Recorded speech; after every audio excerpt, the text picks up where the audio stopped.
নমস্কার বন্ধুরা, আমি বিথিস কিচেনে সবাইকে স্বাগত। আজকে তোমাদের সাথে শেয়ার করব নিম পাতার একটা খুব সুন্দর রেসিপি। নিম পাতা যারা খেতে পছন্দ করে তারা যেমন চেটেপুটে খেয়ে নেবে, তাদেরও ভীষণ ভালো লাগবে, তেমনি যারা নিম পাতা খেতে একদম পছন্দ করে না তাদেরও কিন্তু এই রেসিপিটা ভীষণ ভালো লাগবে। আমি যেমনভাবে রান্নাটা করব এমনভাবে রান্নাটা করলে তেঁতোর ভাবটা অনেকটা কমে যাবে আর রান্নার স্বাদ ও গন্ধ অনেক গুণে বেড়ে যাবে। খুবই সহজভাবে আমি রান্নাটা করব, তোমরা একবার হলেও এরকমভাবে বানিয়ে খেয়ে দেখবে, তারপরে আমাকে কমেন্ট করে জানাবে তোমাদের কেমন লাগলো। আর এই রেসিপিটা ভালো লাগলে লাইক আর শেয়ার করার অনুরোধ রইল। এখানে আমি নিয়েছি কচি নিম পাতা, আর এই নিম পাতাগুলো প্রথমেই ডাল থেকে দেখো ছাড়িয়ে নিচ্ছি। এরকমভাবে সব নিম পাতাগুলো আমি ছাড়িয়ে নেব। নিম পাতাগুলো সব ছাড়িয়ে নেওয়া হয়ে গেছে। এবার এই নিম পাতার মধ্যে দেওয়ার জন্য আমি নিয়েছি একটা বেগুনটা কেটে নেব আর নিম পাতাগুলো খুব ভালো করে জল দিয়ে ধুয়ে নেব। এই বসন্তকালে আমাদের প্রত্যেকটা বাঙালির ঘরে ঘরে কিন্তু এই নিম পাতার কিছু না কিছু রেসিপি হয়েই থাকে গরম ভাতে প্রথম পাতে খাওয়ার জন্য।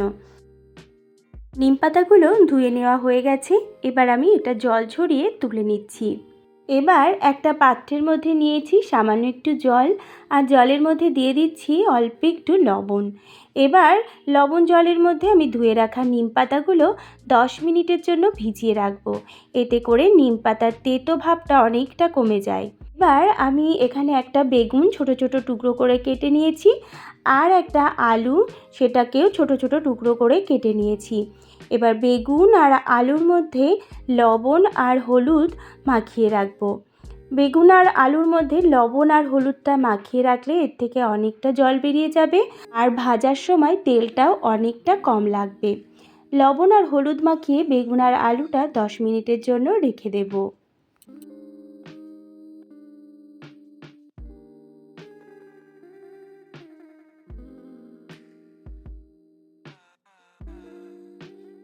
মাখিয়ে নেওয়া হয়ে গেছে। এবার রান্নাটা শুরু করব। তার জন্য কড়াইতে দিয়ে দিলাম সর্ষের তেল। এবার তেলটা খুব ভালো করে গরম করে নিতে হবে। এখানে তোমরা সাদা তেল বা রিফাইন অয়েলও ব্যবহার করতে পারো। এবার আমি এর মধ্যে দিয়ে দিচ্ছি লবণ জলে ভিজিয়ে রাখা নিম পাতাগুলো আমি তুলে জল ঝরিয়ে নিয়েছিলাম। খুব সাবধানে কিন্তু পাতাগুলো তেলের মধ্যে দিতে হবে, না হলে কিন্তু তেল ছিটে আসবে। প্রথমেই আমি নিম পাতাগুলো খুব সুন্দর করে ভেজে নেব। আর নিম পাতা ভাজতে তো খুব বেশি সময় লাগে না, 2-3 মিনিটের মধ্যে কিন্তু এটা ভাজা হয়ে যায়। আর হাই ফ্লেমে ভাজতে হবে। দেখো খুব সুন্দর করে একদম মুচমুচে করে ভাজা হয়ে গেছে। এবার তুলে নেব।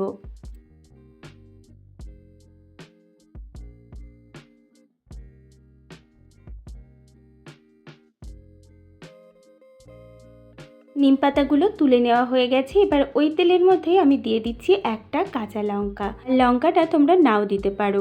এবার দিয়ে দিলাম লবণ আর হলুদ মাখানো আলুগুলো। প্রথমেই লবণ আর হলুদ মাখানো এই আলুগুলো একটু ভেজে নেব। তারপরেই এর মধ্যে দিয়ে দেব লবণ হলুদ মাখানো বেগুনগুলো। দেখো কতটা জল বেরিয়েছে, এই জলটা কিন্তু একদমই এর মধ্যে দেব না। এবার গ্যাসের ফ্লেমটা হাইতে দিয়ে আলু আর বেগুনগুলো খুব ভালো করে ভেজে নেব। আলু আর বেগুনগুলো খুব ভালো করে ভাজা হয়ে গেছে, আর দেখো কি সুন্দরভাবে সেদ্ধ হয়ে গেছে। এর থেকে আর বেশি ভাজবো না। এবার আমি এর মধ্যে দিয়ে দেব আগে থেকে ভেজে রাখা নিম পাতাগুলো।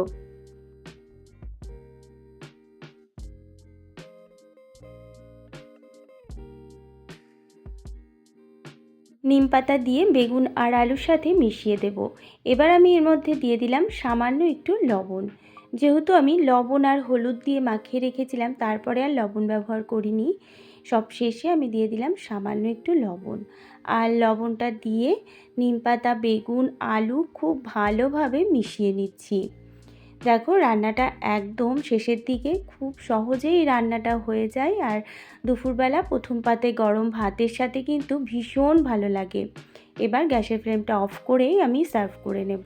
আর এটা কিন্তু একদম গরম গরম অবস্থায় খেতে হবে, ঠান্ডা হয়ে গেলে পাতাগুলো একদম নরম হয়ে যাবে। তবে টেস্টের কোনো পরিবর্তন হবে না, এটা গরম গরম খেতেই বেশি ভালো লাগে। তোমরা কিন্তু অবশ্যই একবার এইরকমভাবে নিম পাতাটা খেয়ে দেখো, খেতে অসাধারণ লাগবে। আজ তাহলে আসি, আবার হাজির হব অন্য কোনো রেসিপি নিয়ে। সকলেই খুব ভালো থাকবে, সুস্থ থাকবে। ধন্যবাদ।